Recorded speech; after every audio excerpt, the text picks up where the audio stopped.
ఇదంతా బోధపడే నాటికి ఆలస్యం అయిపోనాదే తాయారమ్మో, నా తాయారమ్మో. నీ డ్యూటీ నువ్వు గొప్పగా చేసినావు, మరి నా డ్యూటీ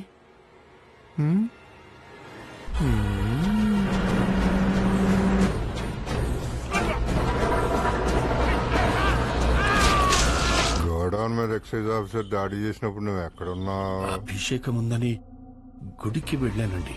పని చేసే యజమాని దేవుళ్ళ చూడకుండా గుడికి వెళ్ళావంటే నేను దేవుడినా యతవనా?